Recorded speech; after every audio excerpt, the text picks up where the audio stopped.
Now we are being joined by Dr. Charles Kupchan from Washington, D.C. He's the Senior Fellow at the Council on Foreign Relations. Dr. Kupchan, thank you so much for joining us. Susan and we were just discussing that fiery joint Congress session address by Donald Trump. And I think Susan just mentioned something that was very interesting. I, of course, want to know what your key highlights from this address were.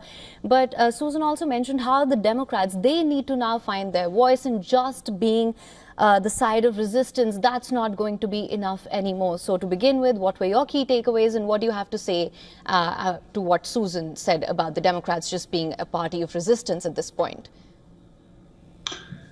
Well, my main takeaway was how partisan this speech was. There was no effort to reach out across the aisle. In fact, there were repeated insults to Democrats, repeated insults to his predecessor, Joe Biden.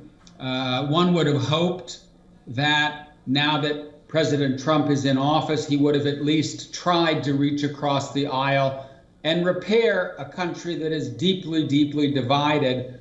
But he made no effort to do so, and in fact, he inflamed the partisan divide.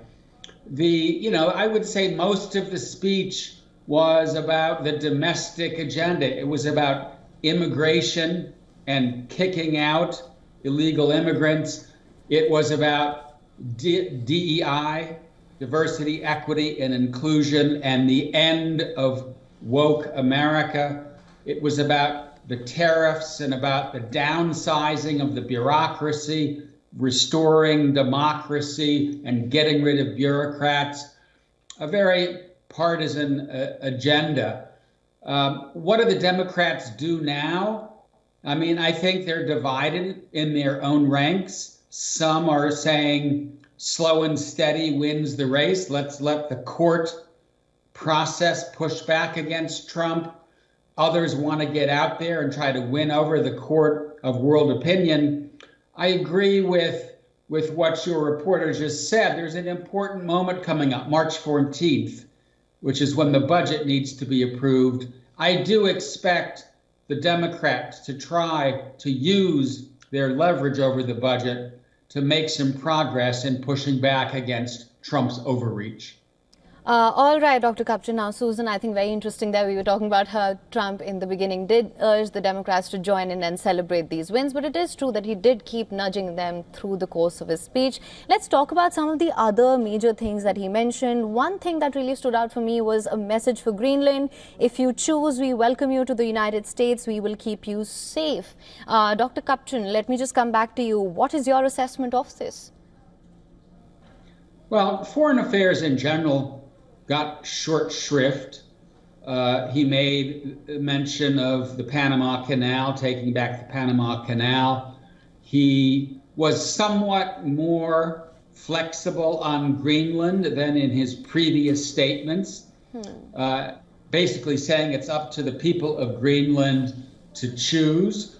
But clearly, he does want to try to bring Greenland into the United States. He did not mention Canada as a target of American aspirations, territorial aspirations. So that was a bit of an exception from his previous talking points. But in general, this was kind of more of same. To the degree that he did lean into a particular issue, it was Ukraine, where he's taken a lot of heat over the last few days for turning off aid to Ukraine and for the really ugly exchange that took place in the Oval Office last week. But he's saying it works. Now I've got Zelensky on my side.